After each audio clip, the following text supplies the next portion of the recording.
Hi, everybody. We're the Harvard Callbacks, and we have a special Valentine's Day message dedicated from the teaching staff to the students.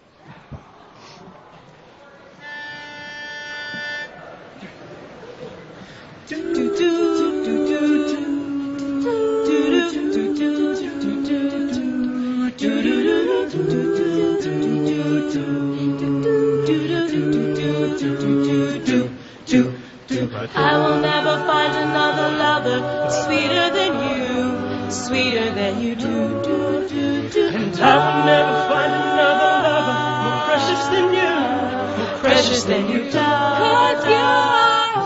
you're like my mother, you're like my father, you're like my sister, you're like my brother.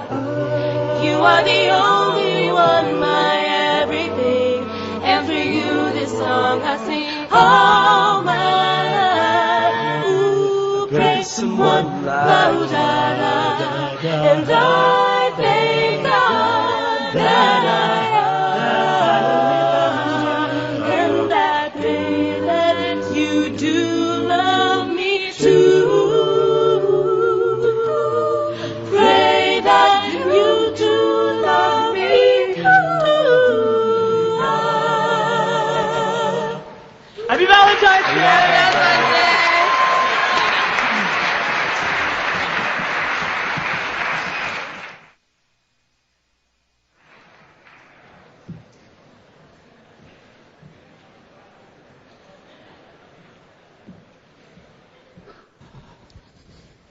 Hi, morning. You know, when I asked them to dedicate this song, I had a slightly different song in mind, but so be it. We do love you.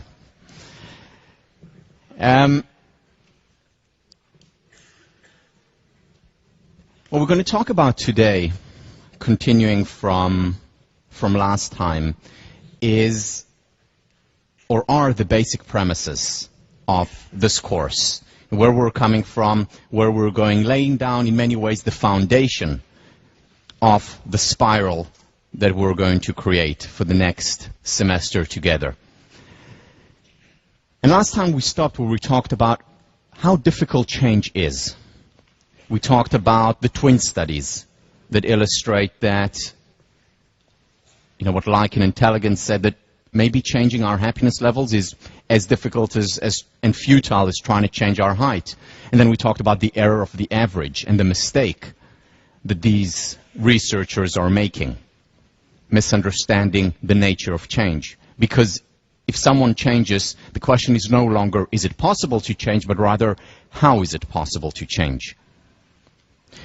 And then we talked about the Somerville-Cambridge study that showed that literally the Rolls-Royce of interventions failed. 5 years with the leading scientists, researchers, psychiatrists and psychologists from Cambridge, Harvard and MIT, putting their minds and hearts with good intentions to bring about change. Failure. Not only have they failed in bringing about positive change, they actually brought about negative change. Remember, alcoholism rates went up for the intervention group compared to the control group. The control group that enjoyed no intervention actually were more likely to advance in their workplace 20, 30 years later. So change is difficult, but then we went over and said, well, Marva Collins created change, so it is possible. Programs by Marty Seligman and Karen Rivich and numerous others succeed in bringing about change.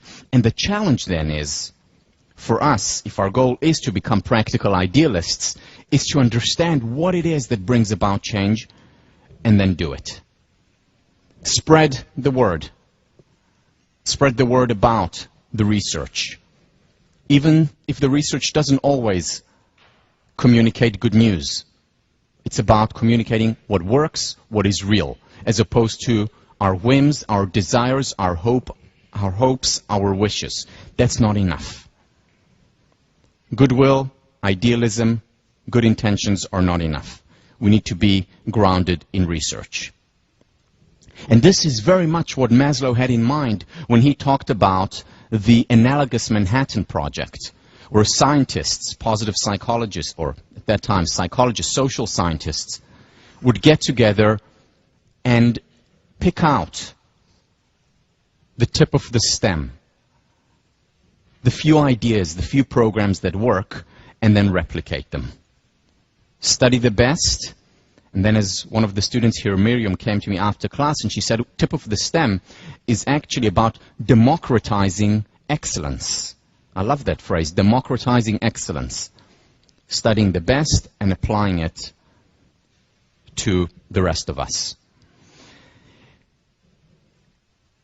Okay, so we have this grand scheme, grand idea by Maslow to create a Manhattan-type project. But what if I'm not interested in going into one of these projects? What if I'm not even interested in becoming an academic? Just want to do things on my own. Can I make a difference? And the answer is absolutely yes. One of the most significant barriers to people doing things in the world, to actually introducing change, is that they underestimate their ability to bring about change. There's a lot of research in psychology. Primarily the people who started it are Nemeth and Moscovici, but many others who have done research showing how minority, very often one person, can make a big difference, can make a significant difference. Ralph Waldo Emerson, all history is a record of the power of minorities and of minorities of one. A lot to back that up in social science research. Margaret Mead, the anthropologist, never doubt that a small group of thoughtful, committed citizens can change the world. Indeed, it is the only thing that ever has. All change begins in the mind of a single person or a small group, and then it expands. Now, the question is, how does it expand, and why is it so difficult for us to understand, accept, assimilate, and live according to the fact that we can make a difference? And if we want to understand that, what we need to understand is how change happens. Change happens exponentially. Our connection to other people and their connection to others and so on, creates an exponential function, which explains, for example, those of you familiar with the butterfly effect, how a butterfly flapping its wings in Singapore can theoretically cause a tornado in Florida. Because one particle hits another and another and another. It also explains the phenomenon of 6 degrees of separation, how we're all connected and all interconnected in a web, potentially, of goodness. To illustrate the exponential nature of human networks, let's look at smiles. What we know from research is that smiles are contagious. Someone smiles, makes you smile, you make someone else smile, and so on and so on. You know, even if someone goes past you in the street and you don't smile, ostensibly at least you don't smile, there are certain micro muscles in your face that are moving that actually make you feel better. So smiles are contagious. Now, if you smiled to, or made 3 people smile, and these 3 people, each one made 3 other people smile, and those 9 people then each one made 3 other people smile, within 20 degrees of separation from your initial smile to the 3 people, the entire world will be smiling. Exponential nature of social networks. The same with making other people feel good, complimenting people. If you make 3 people, or even better, 4 people a day feel good, and they pay it forward and make 4 others feel good, and so on, within very little time, the whole world would be made to feel better. This is the nature of an exponential function. So smiles and laughter are contagious, and to illustrate, I want to show a quick video.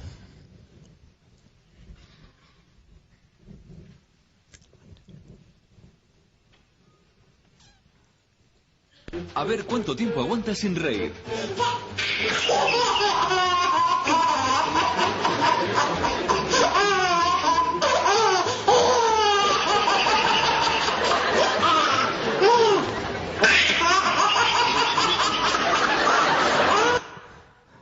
All right, I have to see this one more time. A ver Sorry. cuánto tiempo aguanta sin reír.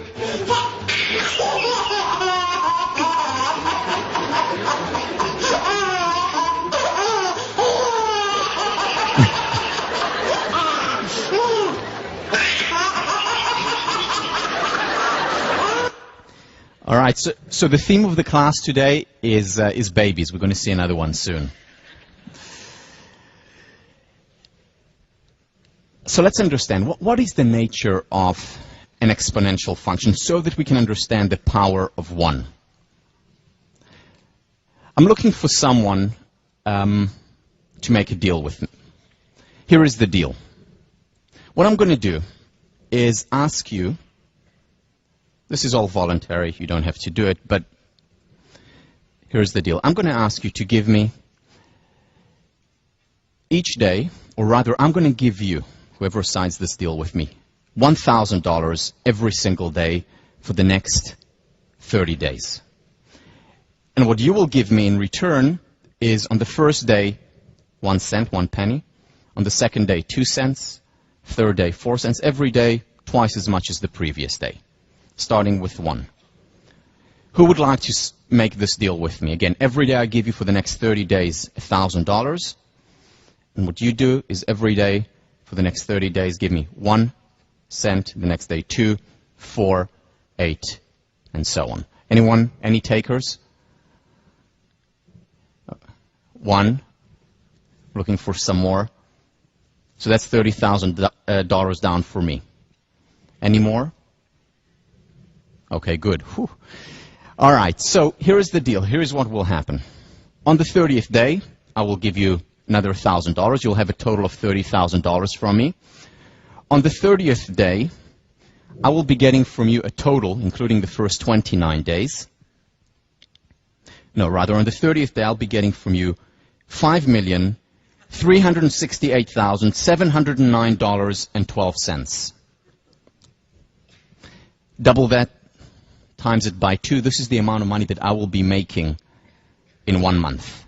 1 cent on the first, 2 on the second, and so on. Now, for most people, it seems extraordinary because people don't understand the nature of an exponential function and therefore don't understand the nature of the power of 1. Here's another example.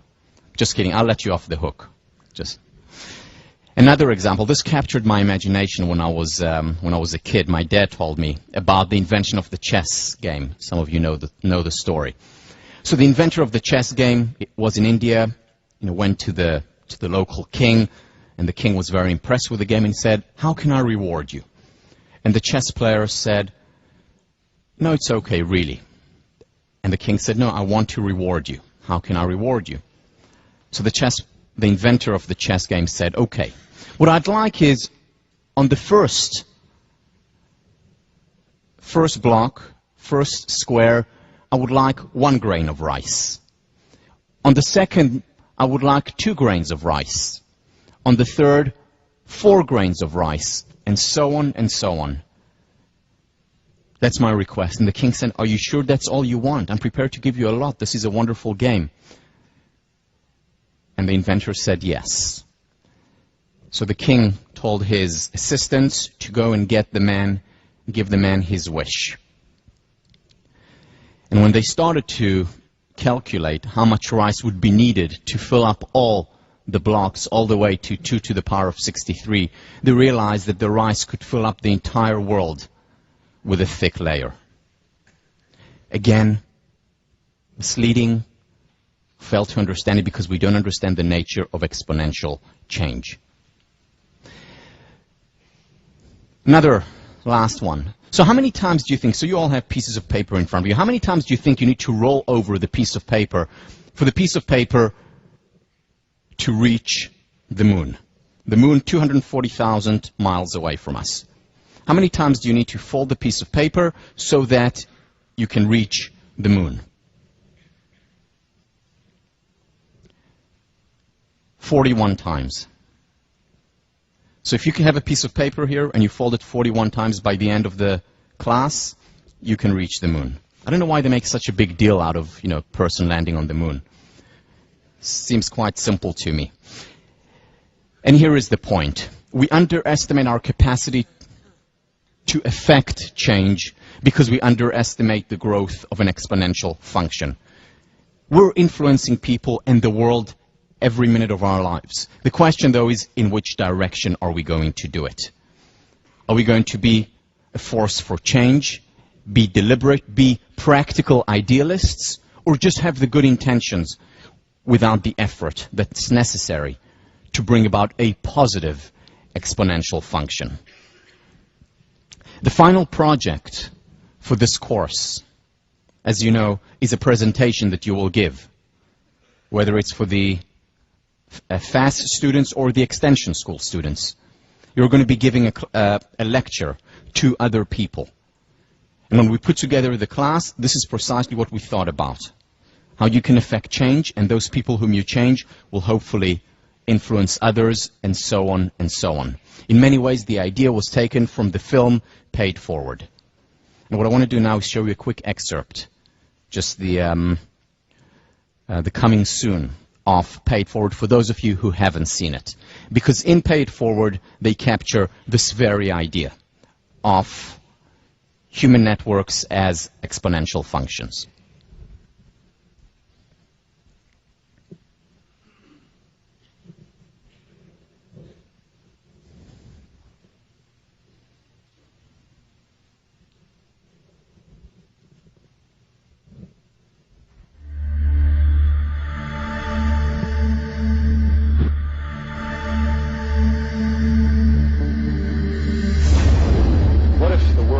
Is just a big disappointment. Unless you take the things that you don't like about this world and you flip them upside down, and you can start that today. That's me, and that's 3 people, and I'm going to help them. Then they do it for 3 other people, then they do it for 3 more. But it has to be something really big, something they can't do by themselves.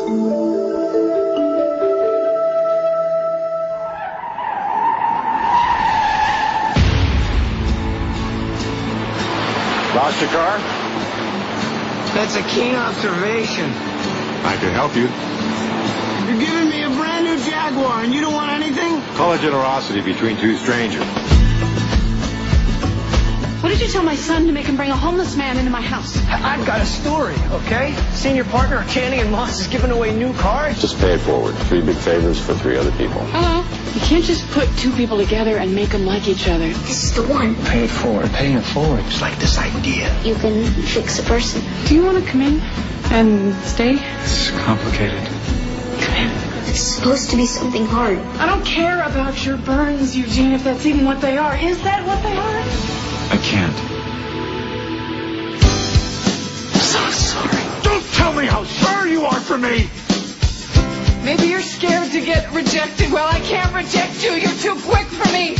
Are you still going to pay it forward? Give her another chance. For me.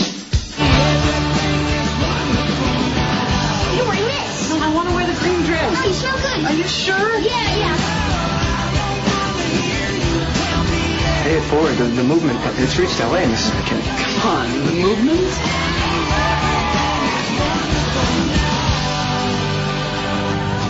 So you'll, flunk us if we don't change the world. But you might just squeak by with a C.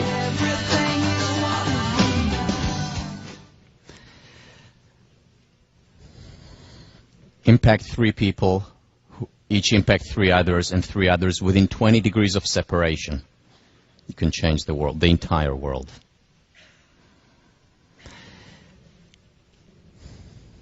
Premise number 3.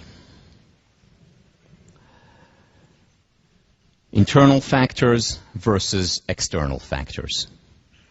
There's a lot of research showing how difficult it is to change happiness based on external factors.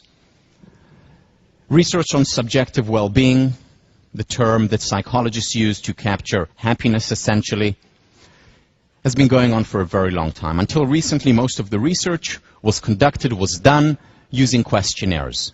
And many people, rightfully so, questioned the veracity, the value of these questionnaires, because it is subjective? I mean, are we measuring something real? Well, over the last few years, what has started to happen is that more and more psychologists have been using brain scans, for example. They've been using fMRIs, EEGs, other physiological measures. And what they have found, interestingly, is that there is a very high correlation between these quote-unquote objective measures, such as brain scans, such as EEGs, fMRI, such as physiological measures, and people's evaluation of their well-being. In other words, their subjective levels of happiness. Very high correlation between the two, which in many ways gives credence to the many years of research that has been conducted before we had the technology to do it in a more sophisticated way. So the research that I'm going to share with you, some of it is taken using the brain scans, other is self-evaluation. But again, both are meaningful as well as valuable, and we'll get more into the way that the research is conducted when we talk about phenomena such as meditation, where people like Richie Davidson actually scan the brain and show significant changes as a result of an 8-week meditation program, or people like our very own Joshua Green, who does research on morality and shows that we have morality centers in our brain.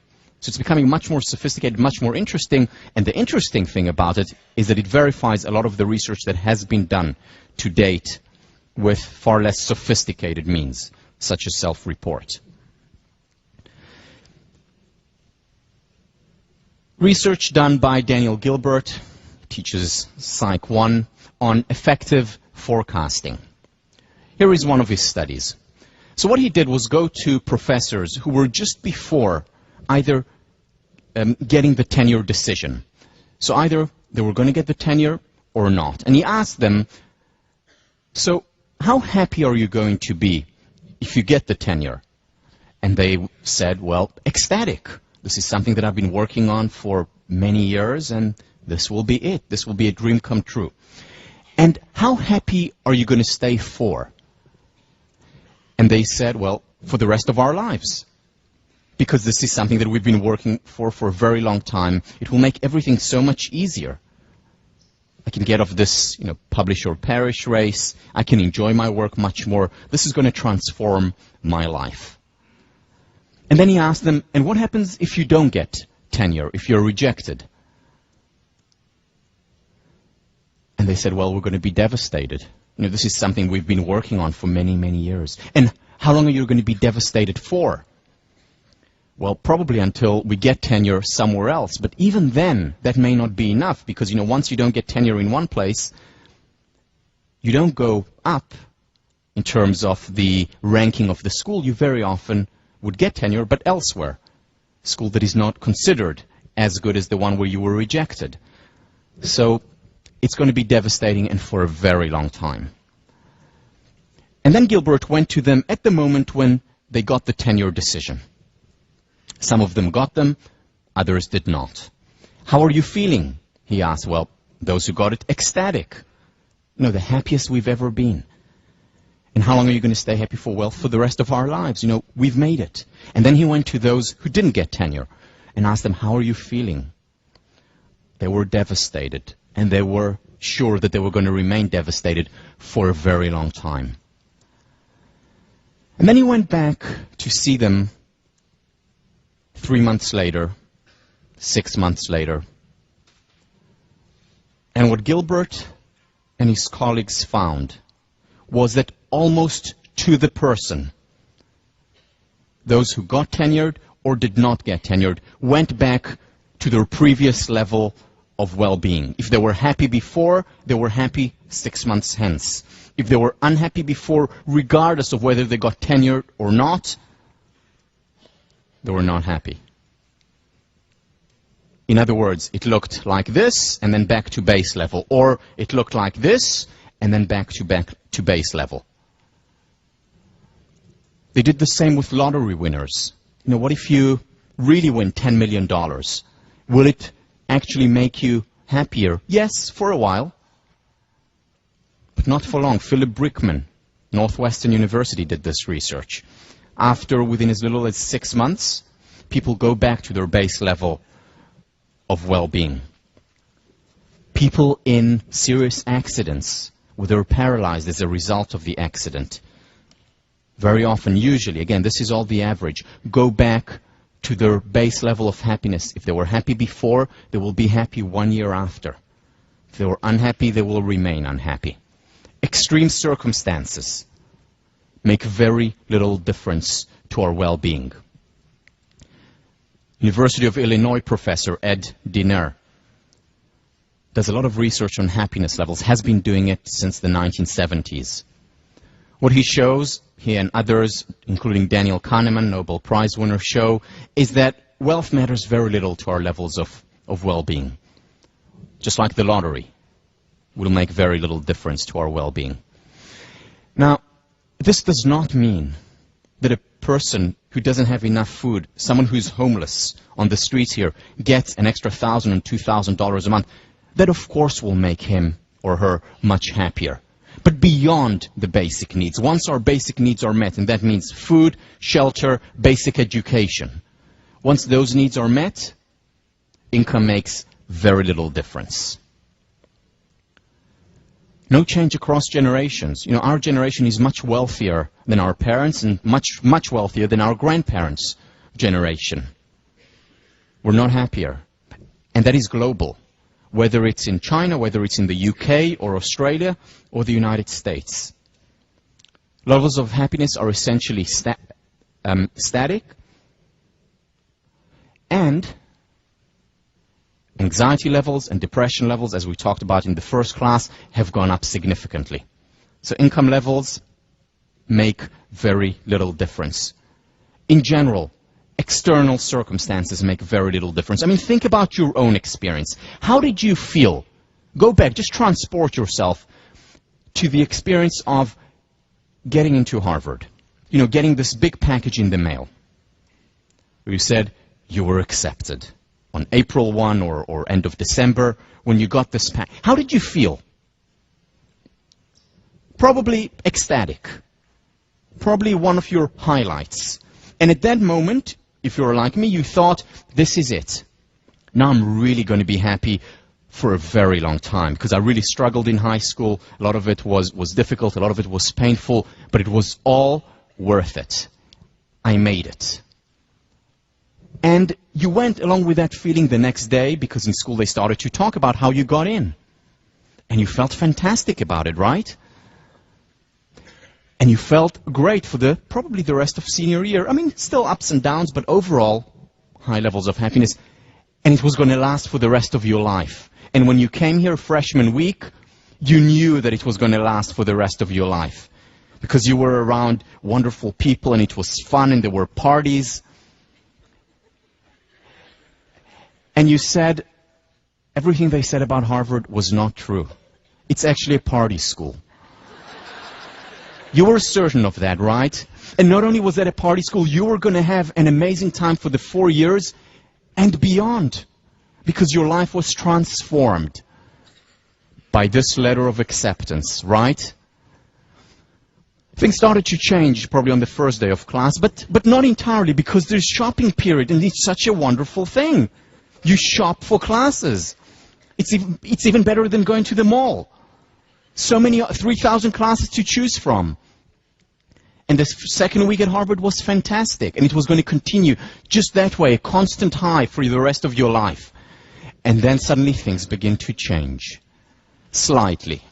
Ever so slightly. And they completely change once your first paper is due. Or the midterms arrive. And you go back to your base level of well-being. If you experienced a lot of stress in high school and elementary school and were unhappy, generally the best predictor would say that you would feel the same way a month into your Harvard experience. External circumstances matter very little. Very little. In fact, also, place of residence makes very little difference. People think, well, if I move, especially on a day like this, if I move to California, I'll be happier, right? Wrong. Californians are no happier than people in Massachusetts. Initially, when we go to a warm place, we feel the relief, there is the spike in our levels of well-being, but very quickly we go back to our base level, exactly where we were before. I'll take this even a step further. Even though there is no research about this, I bet you this is correct. There is no difference in our levels of well-being if our place of residence is by the river or in the quad. This is really taking the theory far, but it's true. I love this t-shirt. What? If you can't run with the big dogs, stay in the yard? I mean, anyone from Courier here? All right. You made it all the way on such a cold day. Well done. I appreciate it. How spoiled we get here. Makes very little difference. Very little difference.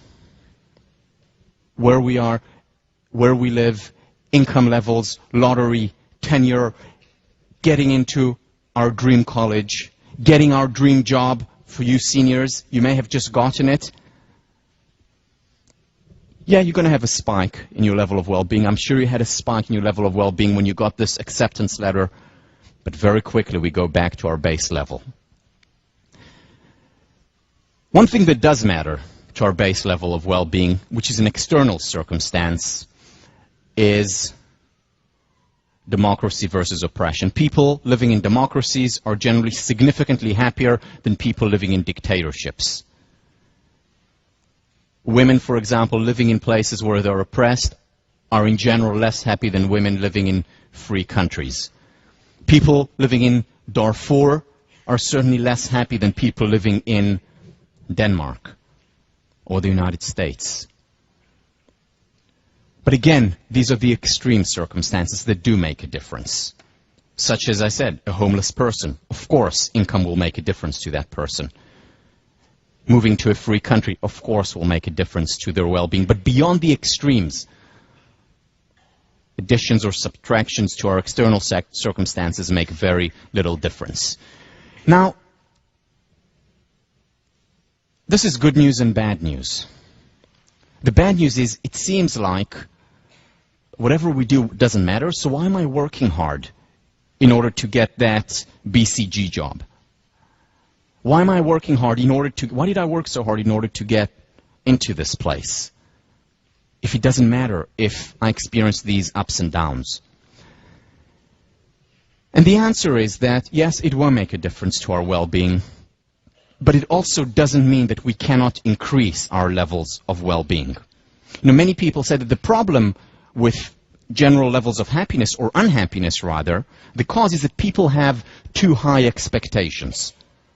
And if we lower our expectations, we will lower our stress levels, and we will enjoy life more. Okay, so I don't care if I get a B in a course. I'll be much happier if I don't care, if I lower my levels of expectation. I don't care where I get into, what job I have. I just want to be happy.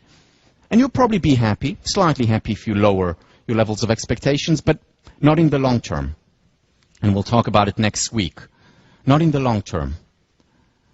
The problem is not low versus high expectations. That doesn't matter. The problem is right versus wrong expectations.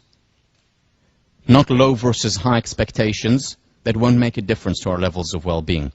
What will make a difference to our levels of well-being is if we have right versus wrong expectations. It is a wrong expectations to expect that getting into a certain place, getting a raise,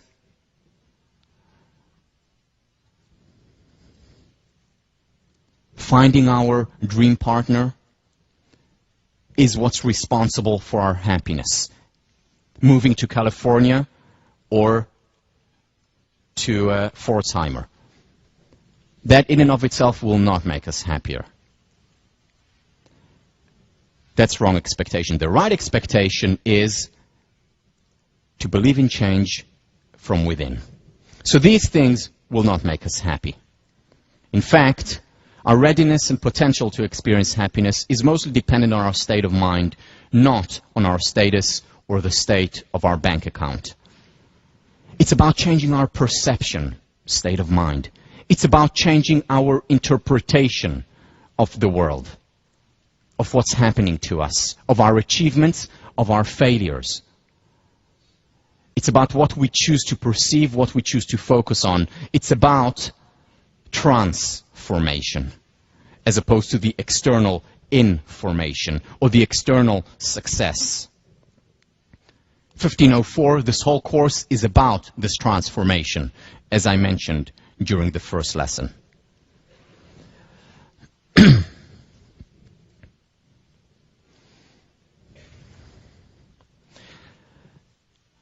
I want to move on to the fourth premise, one of the most important premises in this course.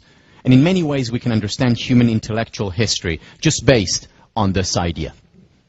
Should we accept human nature, or can we perfect it and can it change? This work relies on, or these ideas rely on the work of Thomas Sowell. Thomas Sowell, Harvard class of 58, now at Stanford, the Hoover Institute, one of my intellectual heroes. And what he does, and what his work does, is basically explain why people choose to back one political party versus the other, why they choose to live one kind of life versus the other. This single book helped me understand myself better, as well as other people better, whether it's politically, whether it's psychologically, whether it's philosophically. Those of you interested in politics, and there is one book you want to read, after you read Marva Collins, of course, it's this. So what does Thomas Sowell say? Essentially what he does is divide people into two camps. Those who hold the constrained vision, the limited vision, and those who hold the unconstrained, the unlimited vision of human nature. People who hold the constrained vision of human nature believe that human nature cannot be changed. It's immutable. We have certain instincts, we have certain inclinations, they're fixed. This is it. What you see is what you get. What you are born with, what we're born with as a species is all we have. The flaws that are there are inevitable. They cannot be changed. We need to accept them for what they are. That's the only thing we can do with these flaws. And people who have the constrained vision, who thinks that our instincts, our inclinations, our basic nature is immutable, accept it. And then what they do, rather than resign, they channel it. How do they channel it? By building certain political institutions that would channel the flawed, imperfect human nature toward the good.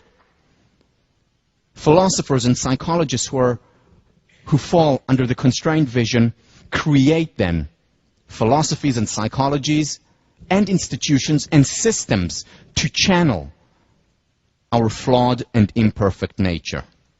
People who fall under the constrained vision in the history of ideas are people such as Alexander Hamilton, Adam Smith, those of you who are taking or have taken Ec 10, Ayn Rand, Friedrich Hayek. These are people who say our nature is constrained, it's limited. Edmund Burke, another one. What captures this idea best? The words of Francis Bacon, considered the father of the scientific movement, was a philosopher in the 1600s. Nature to be commanded must be obeyed, whether it's physical nature or human nature. We need to obey it. It is what it is. Now we have the unconstrained vision. Bless you, a little bit more optimistic, a little bit more utopian. Human nature can be improved. It can be changed. It's up to us to do so. It is perfectible. We don't need to accept these flaws as inevitable. We can perfect it. There are solutions to these flaws, to these imperfections, and our role, the goal of institutions, whether it's political institutions, educational institutions, of systems, organizations, individuals, philosophers, and psychologists, the role is to change our nature, to perfect it, to better it. Philosophers who held this position, people like Thomas Jefferson, People like Jean-Jacques Rousseau.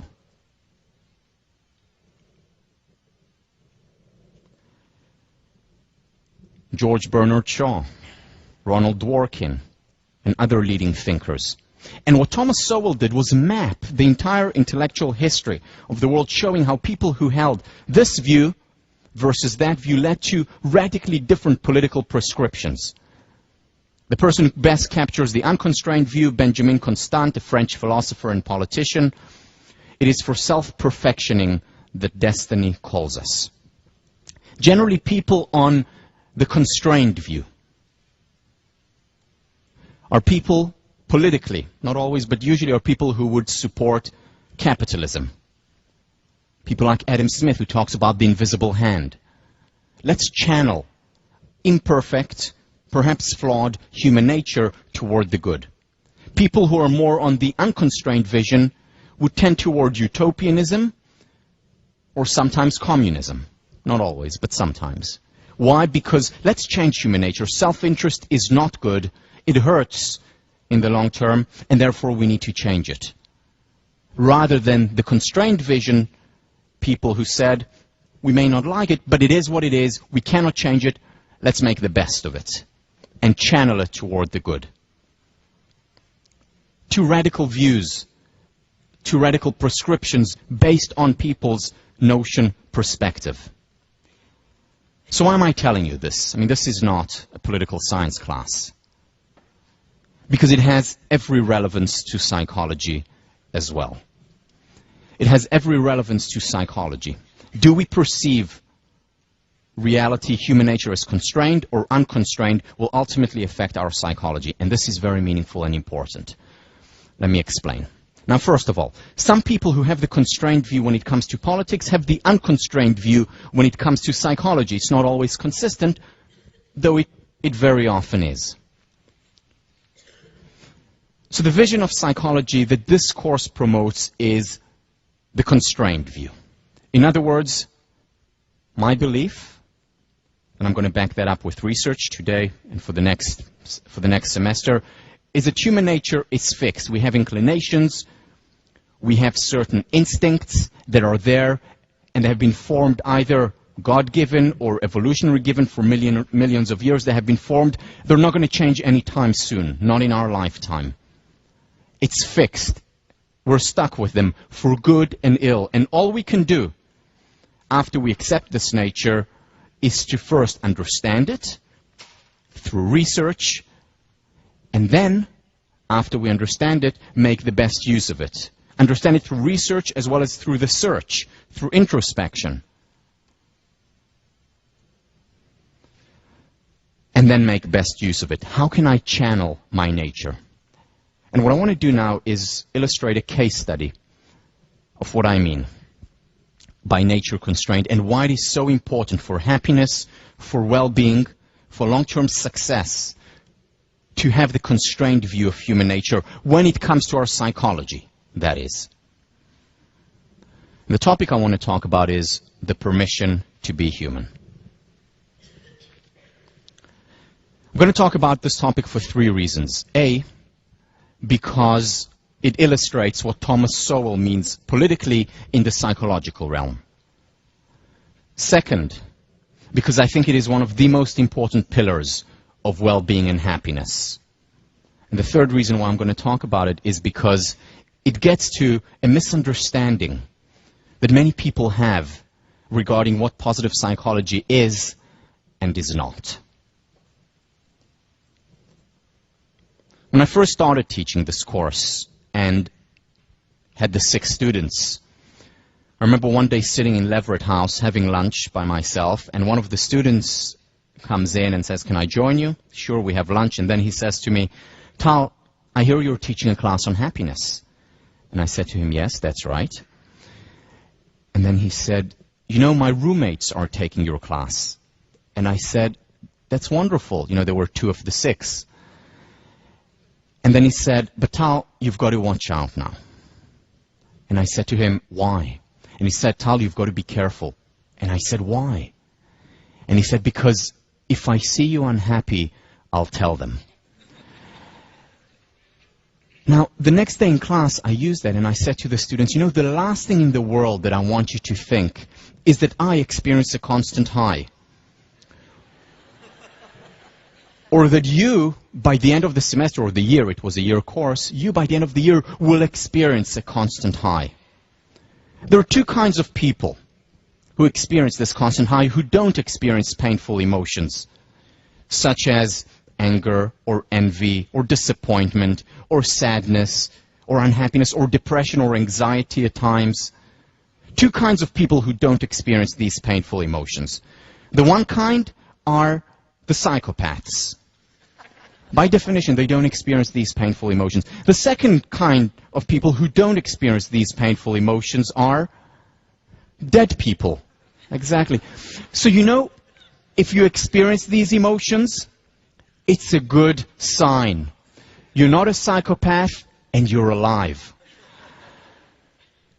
However, in our culture today, we don't give ourselves the permission to be human, the freedom to experience these painful emotions as well. And we pay a very high price for this inability, for this refusal to accept the fact that it's part of human nature, that is constrained, that is there no matter what. As kids, as babies, going back to the babies theme, we give ourselves the permission to be human. We know that it's natural. We don't even think about it, in fact, to experience high and then low and then high and then low. And later on, when we stop giving ourselves the permission to be human, when the facade becomes so important, when we begin to realize that other people are watching us and evaluating us constantly, and we think they do so much more than they actually do,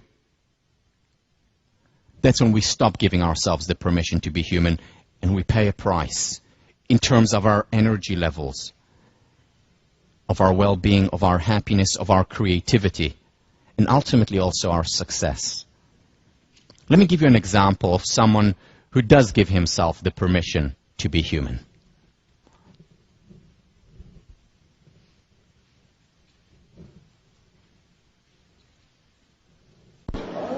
אתה בן 7 חודשים לכל המעוניין.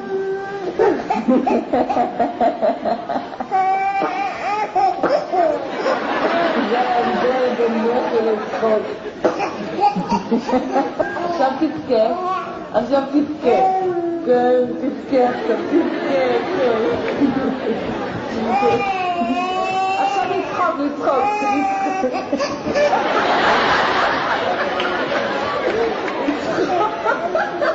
לא, לא לצחוק, עכשיו לצחוק.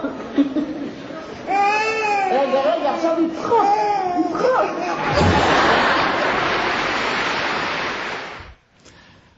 Now, I'm not saying we should look like this. But what I am saying is that we all need a space, a place in our lives where we give ourselves the permission to be human, whether it's with close friends, people we care about, whether it's first and foremost with ourselves when we write a journal, where we do give ourselves the permission to be, to cry, to be joyous, because if we don't, we pay a price. We need a space of unconditional acceptance. The best advice that I got, or that we got, my wife and I, when David, our first son, was born, was from our pediatrician, Dr. Todd Shapiro. And David was born at 1 a.m. in the morning, and then at around 8 a.m. in the morning, he came in to see, to check up on my wife, to check up on the baby. For some reason, he didn't check up on me. And everything was fine, and as he was leaving the room, he turned around and said, just one more thing. Over the next few months, you're going to be experiencing every single kind of emotion to the extreme. And that's fine. It's natural. We all go through it. And then he walked out. It was the best advice that my wife and I got regarding child rearing. Why? Let me give you an example. So, after about a month, I started to, once in a while, experience some envy toward David. Because here he was, you know, for the first time in, well, since my wife and I were together, there was someone else who was getting much more attention than I was, no matter how much I cried. And I felt envy toward him. And then 5 minutes later, I experienced this most intense love toward him. You know, emotions that I haven't felt before. Now, normally I would think, what a hypocrite. It's just, something's wrong. You know, 1 minute you're envious, the next minute you experience love. Well, there is nothing wrong. There is everything right. It's part of being human. And because I had Dr. Shapiro's voice, the back of my mind, permission to be human, that helped me a great deal. Experience the envy when I experienced it, accept it, and then enjoy and celebrate the positive emotions that I experienced toward David. Permission to be human. You see, there is actually a paradox at play, and this is work done by our very own Daniel Wagner on ironic processing. When we suppress a natural phenomenon, that phenomenon only strengthens. And let me illustrate through an experiment. So for the next 10 seconds, bear with me, for the next 10 seconds, do not think of a pink elephant. For the next 10 seconds, do not think of a pink elephant. You know the one I'm talking about? You know, with the big ears, Dumbo? Do not think of a pink elephant for the next 3 seconds, and I'm sure no one thought of a pink elephant, right? Well, what happened? Most people thought of a pink elephant. Because when we try to suppress a natural phenomenon, such as having a visual of a word when we say it, that thing just intensifies. The same applies to painful emotions that are natural. And when we try to suppress them, they strengthen. When I started to teach, you know, after hearing about Marva Collins and deciding that teaching was my calling, I knew that I had to deal with a problem. And the problem is that I'm an introvert. I get very nervous in front of audiences, and large audiences for me is anything above 5. But I had to deal with it, and I knew that I would have to deal with it. So I would go on in front of an audience, and before that I would say to myself, Tal, don't be nervous, don't be anxious, no anxiety today, don't be nervous, don't be nervous, don't. And what happened? Pink elephants all around. Instead, after especially reading about Paradoxical Intentions by Viktor Frankl, I started to give myself the permission to be human. And now, when I go into a lecture, the nervousness, because I give myself the permission to be human, goes away within as little as 3 hours into the lecture. But no, it's manageable now. I still get nervous before every single lecture, which is actually a good thing. But it's manageable. I can deal with it. I can handle it. Permission to be human. You see, rejecting our nature leads to suboptimal performance, emotionally as well as in terms of external performance. Imagine waking up every morning and saying to yourself, I refuse to accept the law of gravity. You know, this law of gravity is such a pain. You know, I need to walk down the stairs and then up the stairs. I just want to float to Sanders in the morning. I just want to float to the dining hall after. So much easier, so much less painful.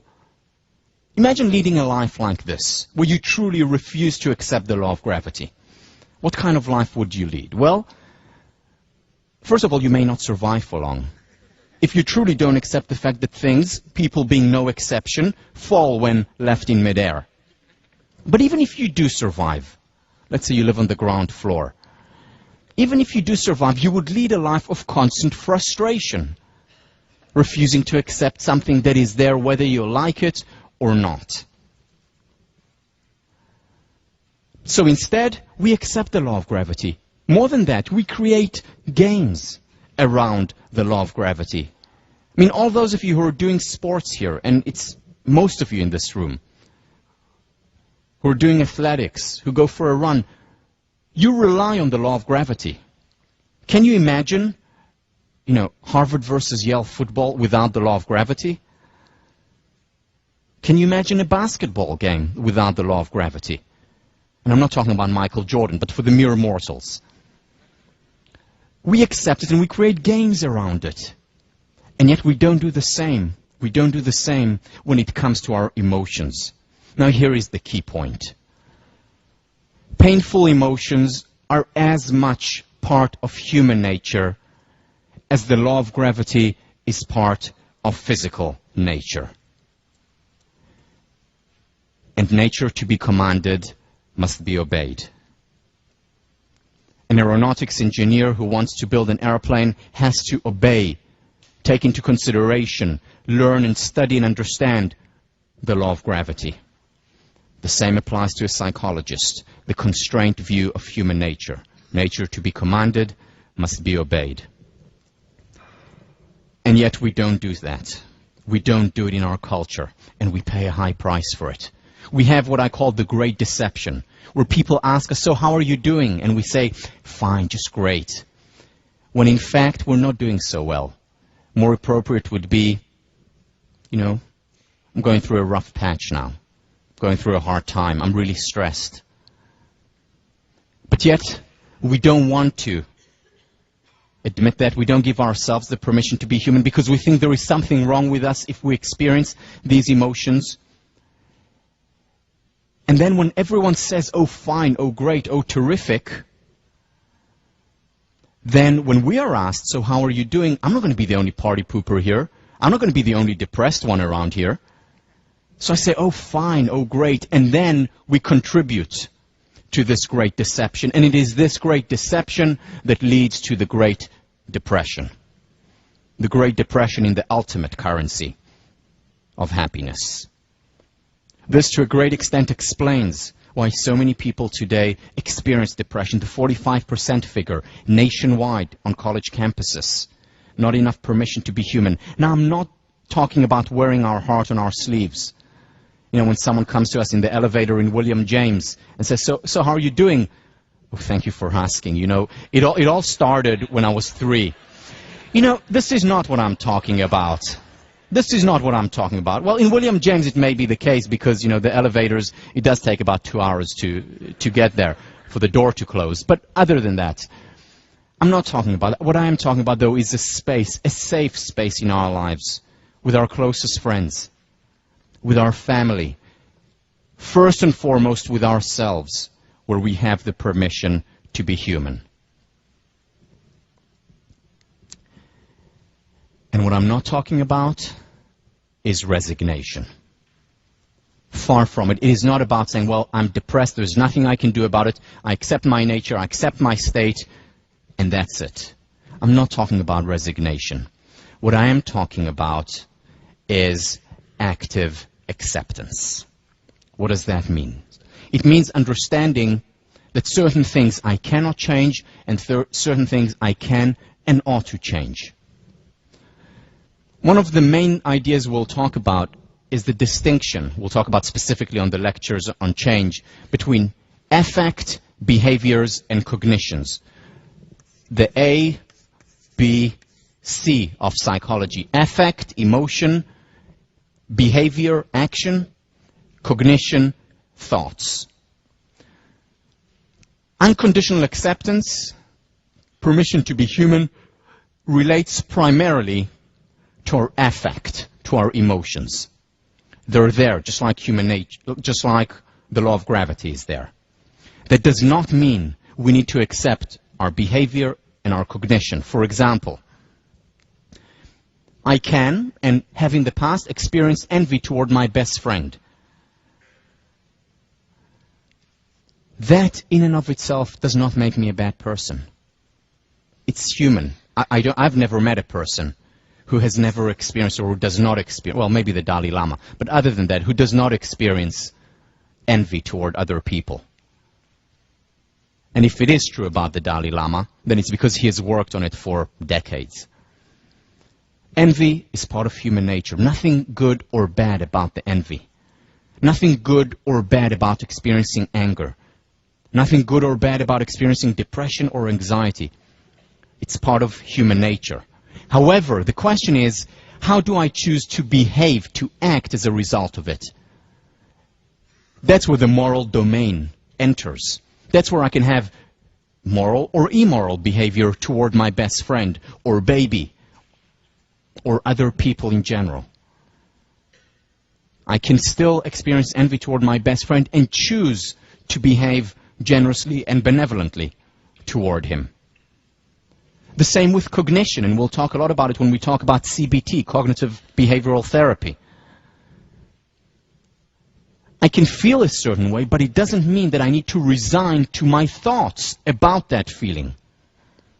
Rumination is one of the things that we'll talk about a lot. Actually not that helpful to ruminate about painful emotions.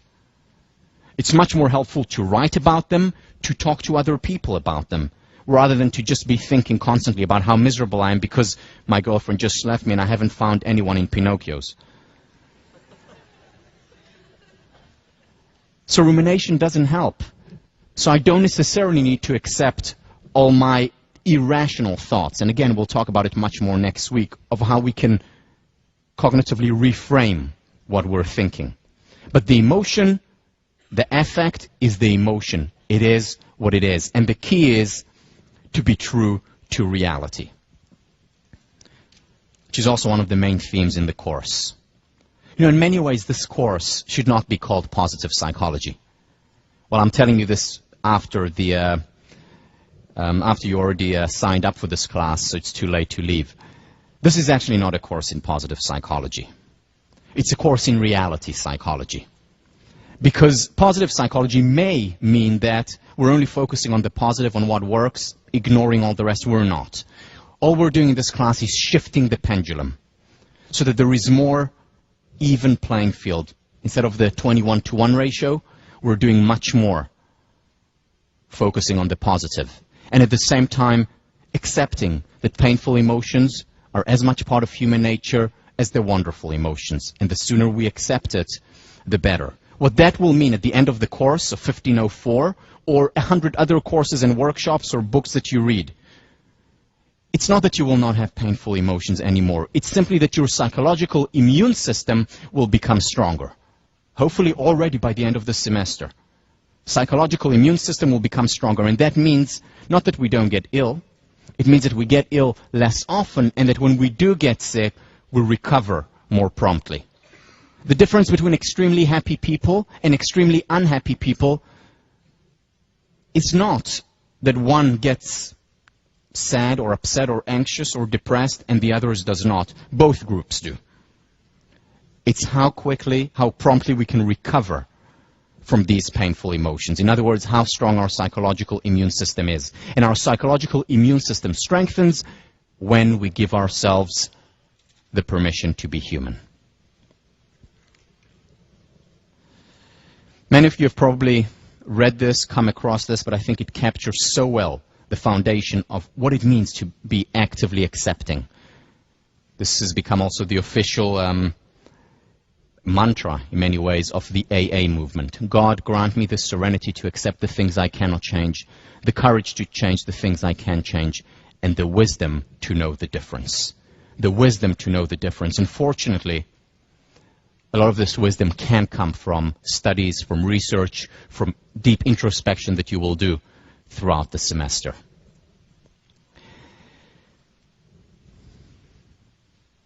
What I want to do now is an exercise. I want to do a group meditation, trying to understand not just on the cognitive level of the research, but also to experience on the visceral, emotional level, what it really means to give ourselves, what it really means to give ourselves the permission to be human.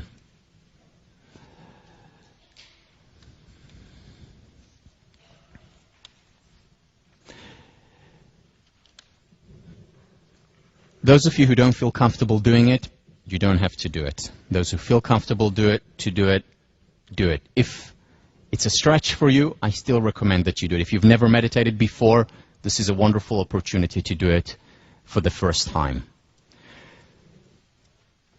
One thing I do ask you, if you're not doing it, if you don't participate, simply, just keep quiet. But other than that, I really do recommend that you join us. What I want to do together now is enter the realm of unconditional acceptance. So in your seat, just sit up straight as much as possible. If possible, your back relaxing against the backrest. Plant your feet comfortably on the floor. And if you feel comfortable, close your eyes.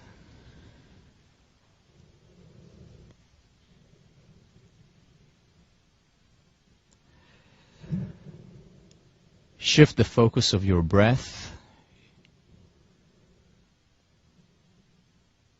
Shift the focus of your thought to your breathing.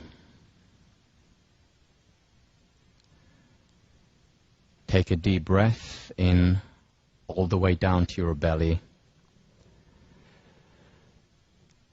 and then breathe out.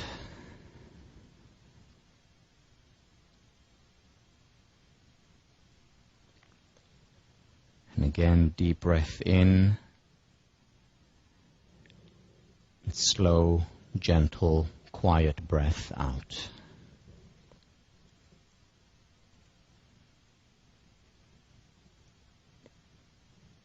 Repeat that in silence.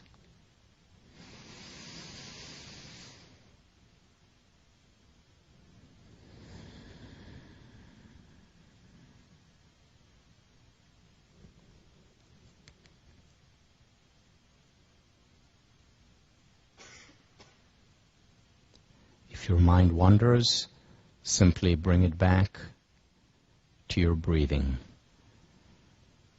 Deep, slow inhalation, deep, slow, gentle, quiet exhalation.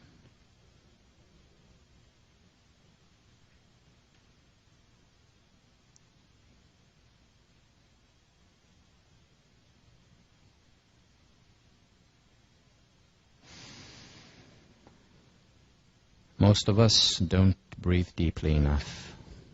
We don't take the time to celebrate our breath, our spirit, our being. The connection, the link, the bridge between our mind and our body, between our emotions and our thoughts, between the brain and the heart.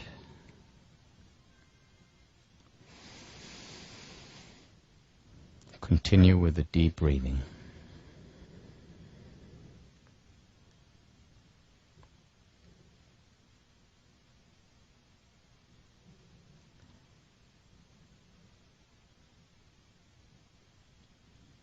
As you continue with the deep breaths, shift your focus to your emotions, to your feelings.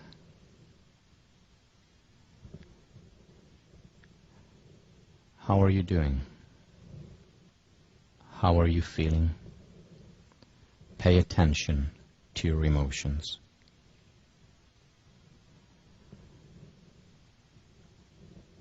Whatever they are, whatever it is that you're feeling, allow it to flow through you naturally. Just experience your emotion, whatever it is.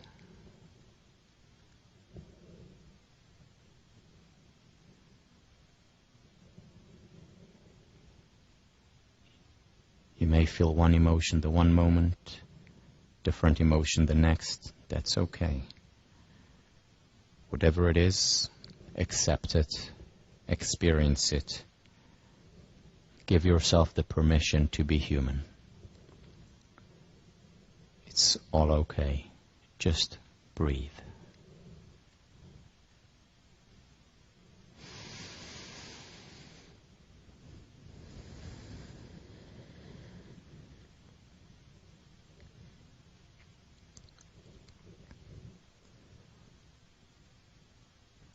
Continue to observe and experience whatever emotion comes up, whether it's calm or happiness, whether it's anxiety, confusion, boredom, or joy. Whatever it is, continue to breathe deeply into your belly, and then gently, slowly, quietly exhale. Let the emotions flow just like the breath.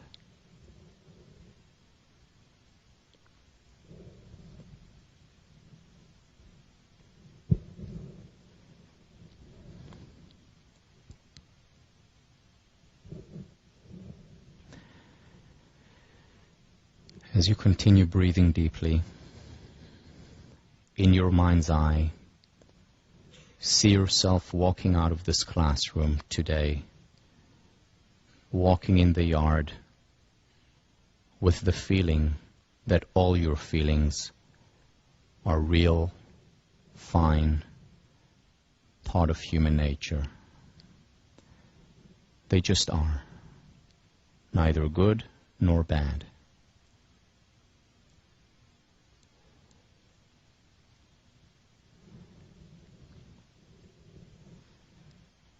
As you walk amidst the buildings and trees, as you see your friends and classmates,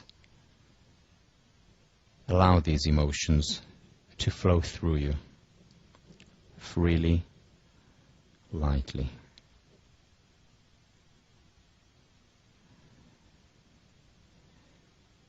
By experiencing all these emotions, whether the ups and the downs, what you're doing is being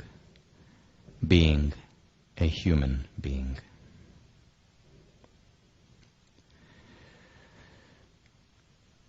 Continue to allow the breath and the emotions to just flow, to just be.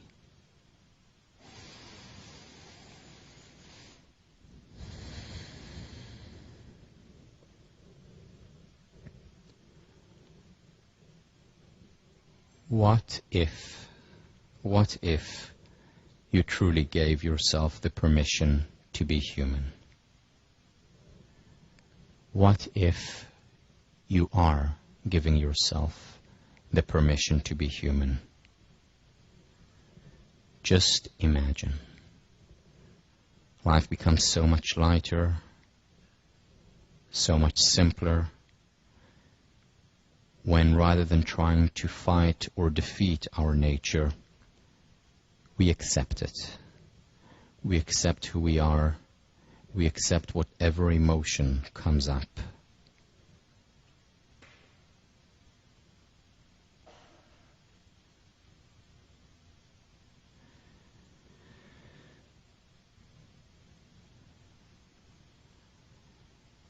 Deep, slow inhalation. Slow, gentle, quiet, calm exhalation.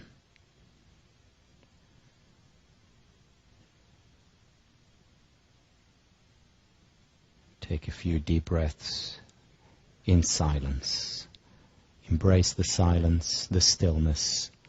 Embrace yourself, your emotions.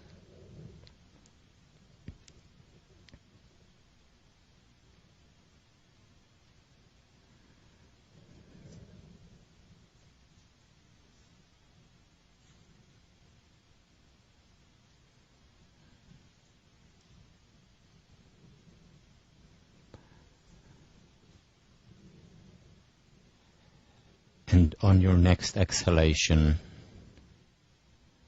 deep, slow, quiet exhalation, open your eyes.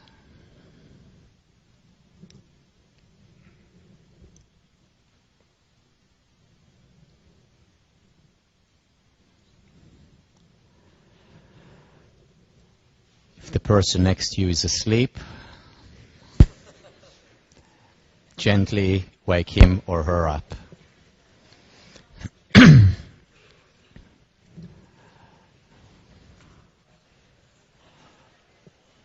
Just imagine.